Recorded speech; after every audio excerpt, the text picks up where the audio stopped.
You've seen the ukulele apology. You've seen the interpretive dance apology. Now get ready for the DJ apology.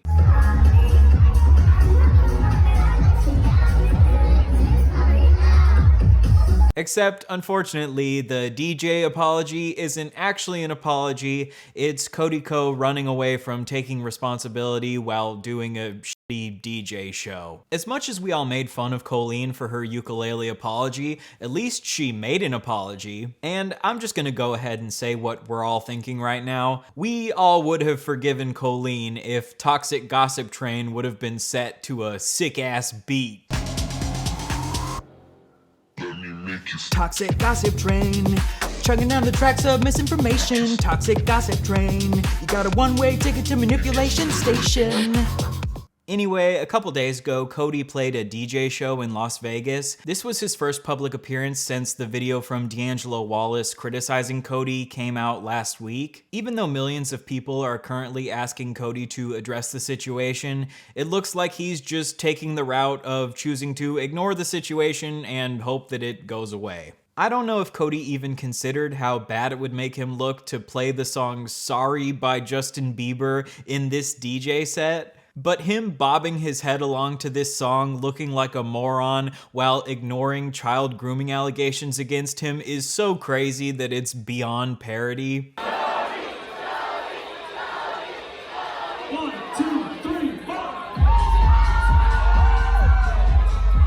You would think that once YouTubers get to a certain size, they would have PR managers that would advise them against doing crazy shit like this. But time and time again, I keep being surprised by just how dumb YouTubers can be sometimes. A frat bro who chooses to play a mediocre DJ show dancing to Sorry by Justin Bieber instead of responding to the allegations against him seems like exactly the type of person Cody would have made fun of in a That's Cringe video back in the day. Oh, Seinfeld got away with it. Yeah. I was just kind of sitting there,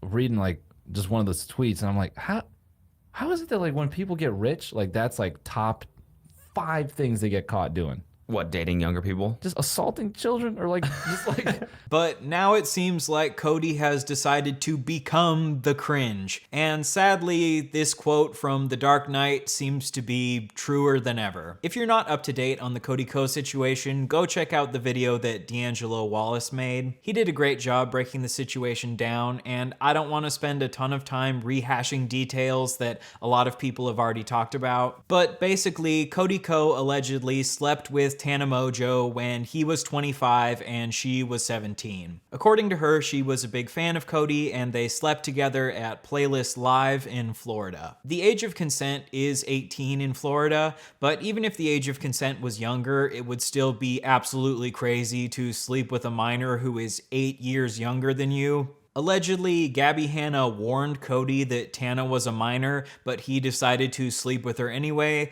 which means that if these allegations are true, Cody would have committed statutory rape.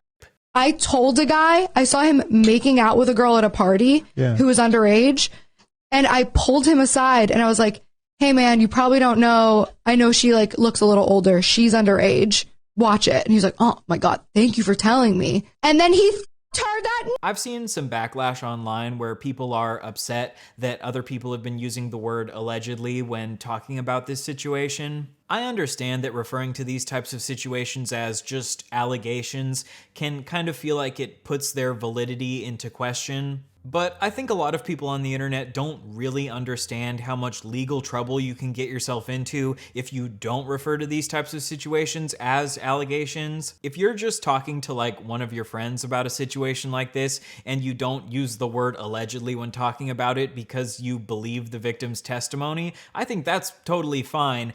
But if I, as a YouTuber, don't use the word allegedly when talking about this type of situation to 100,000 people, this definitely opens me up to possible lawsuits. Now, it would look incredibly bad if Cody's lawyers started going around suing people for talking about this situation, but let's be honest, Cody already looks pretty terrible in this situation, and I don't really know how much more his reputation could be harmed by his lawyers going around and suing people. But let me be clear, in my opinion, I definitely believe Tana's allegations. And I totally agree with D'Angelo that it's been really disappointing to see that a lot of people have downplayed these allegations just because they came from someone that a lot of people don't personally like. I am incredibly disappointed in Cody. I expected much better from him as someone who's been a fan of him for years, and I really hope that Tana has been able to heal from this situation.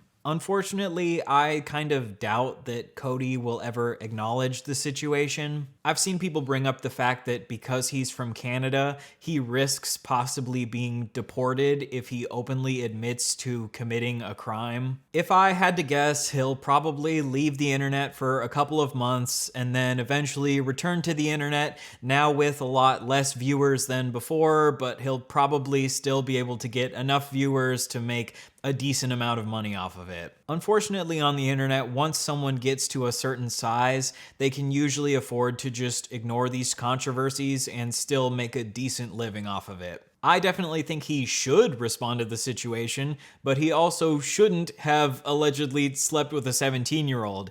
And if his career is already kind of in the toilet, then I doubt that he's going to want to risk being deported by openly admitting to committing a crime. This entire situation is just so sad and frankly pathetic because Cody has become the exact type of person that him and Noelle used to make fun of in the past. Since a lot of people have already covered this situation, I wanted to take the rest of this video to talk about the meta conversation around this situation. I've been seeing a lot of discourse online about who should be expected to speak out about this situation and how certain people that have spoken out about the situation haven't done it in the right way. And I think the person who's probably gotten the most backlash for the way that she talked about this situation is Brittany Broski. Brittany Broski has collabed with Cody in the past multiple times, and when she found out about the situation, she posted this on her Instagram story. "I'm crushed to learn about the Cody allegations. If it's proven to be true, then that's extremely upsetting as a collaborator and longtime fan. I find all of this disturbing, inappropriate, and just flat out disappointing." Brittany got a ton of backlash for this response. Specifically, people are upset because she said, "if it's proven to be true." I definitely think that Brittany phrased this poorly. The way that it's phrased, it seems like she's saying that she will only be upset with Cody if the allegations are proven to be true. But it's not likely that this situation ever will be proven to be true unless Cody admits to it, which we've already established he probably won't. In these types of situations, there often isn't conclusive proof if there's no video or audio or text to prove that it happened. And it's obviously not like Tana took a rape kit or something, because at the time she was a minor who didn't understand that it was wrong. So unfortunately, I don't think this situation ever will be 100% proven to be true, and I don't think it's reasonable to say that you'll only be upset with Cody if it's proven to be true. My belief is that in general you should believe victims, because false allegations are incredibly rare. Obviously, false allegations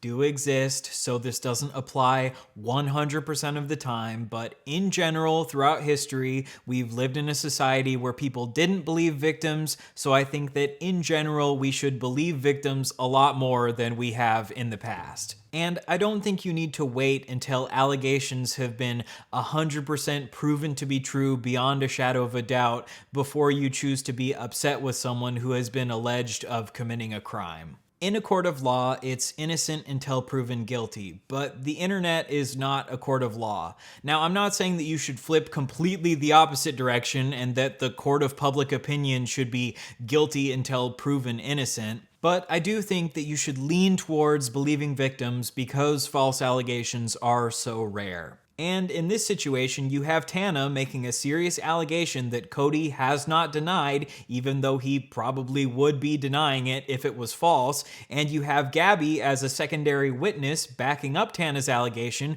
which lends credence to the allegation. So, in my personal opinion, it seems much more likely that the allegations are true than that the allegations are false, but again, I can't make any conclusive statements because I don't want to get sued. Anyway, I definitely understand why people got upset with Britney for the way that she phrased this, but I feel like if we show her some good faith, we can kind of assume that she wasn't trying to say that she will only care if it's proven to be true. But unfortunately on Twitter, everything is always interpreted in the worst faith way possible. If there's ever a negative way that you can interpret the way someone said something, I promise you that, like clockwork, Twitter will always choose that bad faith interpretation. Maybe she really was trying to say that she will only be upset if it's proven to be true, or maybe she was just trying to avoid making any conclusive statements because she didn't want to end up in a lawsuit. We just don't know. And also, both Cody and Britney are signed to the same talent agency, United Talent Agency, so if I had to guess, there were probably a bunch of people behind the scenes pressuring Britney to not make any conclusive statements about Cody. According to a statement from this dude who used to be in one of Cody's podcasts, Cody's lawyers have been screaming at him to not say anything bad about Cody. So it's possible that Cody's lawyers have also been placing pressure on Britney to not say anything bad about the situation. We just don't know. This is why I get so frustrated with people on the internet running to make the worst faith possible interpretations of people's statements and trying to smear them like they're terrible people. And in general, women are placed under a lot more scrutiny than men are. And if you're mad at Britney for saying that the allegations haven't been proven to be true, then I feel like you should also be mad at D'Angelo because in his video, he also said that he can't prove that the allegations are true. I'm not here to accuse you of committing a crime in this video because I can't do that based on someone else's allegations. Nobody can definitively take these allegations as proof. In my opinion, it is totally reasonable to be upset with Britney for the way that she phrased this, but I do feel like this is an example of women being held to a much higher standard than men are held to. The last thing that I want to discuss is the conversation that I've seen online around whether or not the people associated with Cody should be expected to speak out about the situation. I understand the general feeling of wanting the men who are associated with Cody to speak out about the situation, especially because a lot of them are known for promoting feminist ideas online. But like with anything else on the internet, I think some people are taking this too far. In order to unpack my thoughts on this, I think we need to have a little bit of an ethical discussion about the difference between moral virtues and moral obligations. A moral virtue is something that is morally good to do, but if you don't do it, you haven't done anything wrong.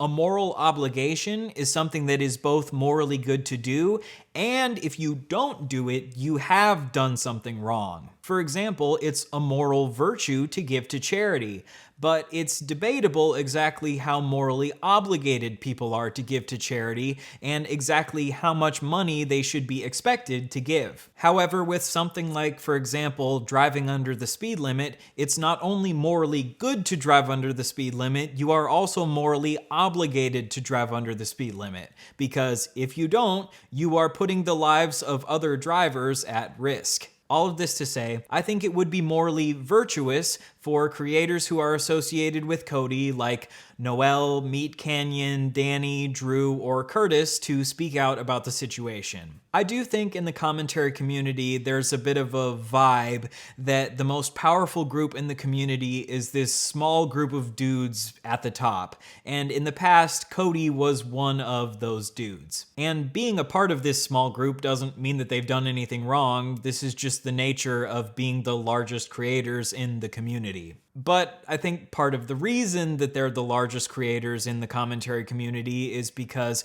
historically it's been much easier for men to find success in commentary than it has been for women to find success in commentary. And I think some of the viewers of commentary, female viewers especially, want to feel like this group of dudes at the top isn't afraid to hold their own friends accountable. So I think if any of them wanted to make a clear statement showing that they're willing to hold Cody accountable for his actions, I think this would be a morally virtuous thing to do. However, I don't think that they're morally obligated to talk about the situation and that they're bad people if they don't. There are a million bad things happening on the planet at any given time, and it's impossible to call out every single bad person that exists. But if someone in your own community has done a bad thing, I think there is more responsibility to hold them accountable than there is to hold people accountable that you don't know. It's way easier to dunk on people that you have no connection to than it is to criticize people that you have a monetary or social relationship with. But also, these commentary dudes usually just make funny, silly videos about random stuff on the internet,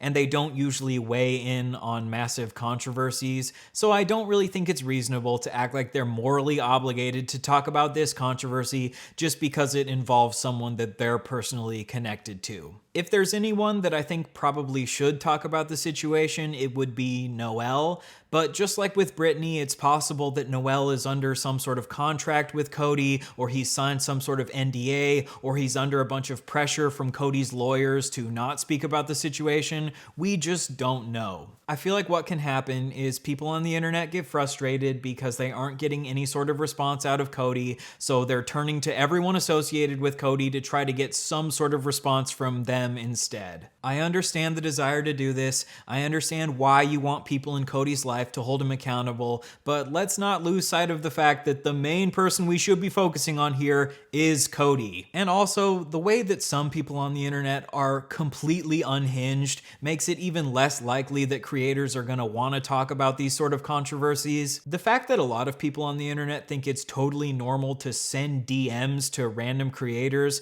to try to pressure them into speaking out about situations that you want them to is ridiculous. Sending angry DMs to a creator because they haven't spoken out about something that you want them to is harassment. I think it's really easy to forget that YouTube creators are people and they deserve the same amount of privacy and respect that anyone else does. Anyway, I think it's good that a lot of creators have talked about the situation. From what I've seen, shout out to D'Angelo Wallace, H3, Jarvis Johnson, Chad, Moist Critical, Oompaville, Funky Frogbait, Film Cooper, and Gabby Bell for talking about the situation. Like I said, I think it would be morally virtuous for some of the large creators who are personally friends with Cody to speak out about the situation.